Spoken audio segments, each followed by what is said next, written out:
গত আওয়ামী লীগ সরকারের আমলে আসলে সারা বাংলাদেশটা একেবারে দুর্নীতি, লুটপাট এগুলোর একেবারে কারখানায় পরিণত করেছিলেন এবং এই সমস্ত দুর্নীতির টাকা, অবৈধভাবে লুটপাটের টাকা, জবরদখলের টাকা, ঘুষ বাণিজ্যের টাকা, তদবিরের টাকা সমস্ত কিছু বিভিন্ন পন্থায় আসলে বিদেশে পাচার করা হয়েছে। আজকে একটা চাঞ্চল্যকর খবর প্রকাশ পেয়েছে বিভিন্ন পত্র পত্রিকায়, এক সেমিস্টারের 400 কোটি টাকা টিউশন ফিস পাঠানো হয়েছে। প্রধান উপদেষ্টা প্রেস সচিব শফিকুল আলম বলেছেন, অনেক ছেলে মেয়ে বিদেশে পড়তে যায়। এক কেসে দেখা গেছে ছেলের একটি সেমিস্টারের টিউশন ফি হিসাবে 400 কোটি টাকা বিদেশে পাঠানো হয়েছে। মানি লন্ডারিংটা কিভাবে হয়েছে দেখেন। তবে তদন্তের সত্ত্বে আমরা ব্যক্তির নাম প্রকাশ করছি না, কতটা ইনোভেটিভ প্রক্রিয়ায় টাকা পাচার করা হয়েছে। আমরা জানতাম ওভার ইনভয়েসিং, আন্ডার ইনভয়েসিং এর মাধ্যমে ব্যাংকিং সিস্টেমে বা হুন্ডির মাধ্যমে টাকা চলে গেছে, কিন্তু দেখা গেছে কিছু জায়গায় লুপ হোল খুঁজে 400 কোটি টাকা। পৃথিবীতে কারো টিউশন ফিস 400-500 কোটি টাকা আছে? সোমবার 10 মার্চ দুপুরে রাজধানীর ফরেন সার্ভিস একাডেমিক মিলনায়তনে এক ব্রিফিং এসব কথা বলেন। এদিন সকালে প্রধান উপদেষ্টার সঙ্গে বিদেশে পাচার করা অর্থ দেশে ফেরত আনতে টাস্কফোর্সের সবাই এই তথ্য জানান এনবিআর চেয়ারম্যান। প্রেস সচিব বলেন, পাচার করা টাকা উদ্ধারের জন্য প্রথম থেকে অন্তর্বর্তী সরকার তৎপর ছিল।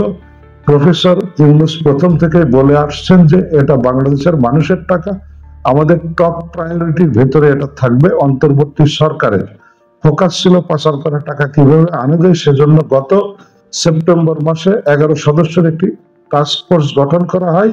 তার নেতৃত্ব দিচ্ছেন সেন্ট্রাল ব্যাংকের গভর্নর শফিকুল আলম। বলেন, টাকাটা ফেরত আনার প্রচেষ্টা কতদূর এগোলো সেটার উপর আজ একটা বড় মিটিং হয়। মিটিং এর নেতৃত্ব দিয়েছেন স্বয়ং প্রধান উপদেষ্টা। সেই মিটিং এ অনেক সিদ্ধান্ত হয়েছে। পাচার করার টাকা কিভাবে আনা যায় সেটি ত্বরান্বিত করার জন্য একটি বিশেষ আইন খুব শীঘ্রই করা হবে। আগামী সপ্তাহের মধ্যে আপনারা এই আইনটা দেখতে পাবেন। তো দেখেন যে একজনের ছেলে তার নামটা প্রকাশ করে নাই তদন্তের স্বার্থে, বিদেশে পড়াশোনা করে, কোন দেশে পড়াশোনা করে সেটাও প্রকাশ করা হয় নাই এই প্রতিবেদনে, বা প্রধানমন্ত্রী এই প্রধান উপদেষ্টা প্রেস সচিব এই কথা বলেন নাই। তো এক সেমিস্টারের টিউশন ফিস 400 টাকা, টাকাটা কিভাবে পাচার করা হয়েছে?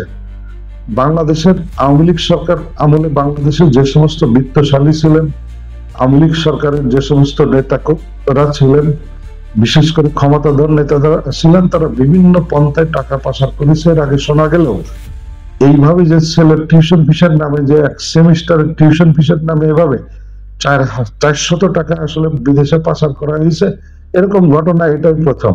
তো আমরা আশা করি এই সমস্ত পাচার হওয়ার টাকা দেশে ফেরত আসবে, কারণ এই সমস্ত টাকা আসলে দেশের মানুষের টাকা।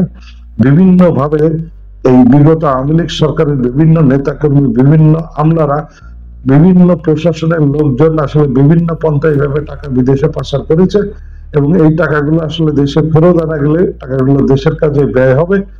এবং এই ধরনের আরো সামনে কত টুইট যে আসবে আমরা দেখতে পাবো, সেটার জন্য এখন অপেক্ষা করছি। ভালো থাকবেন সবাই।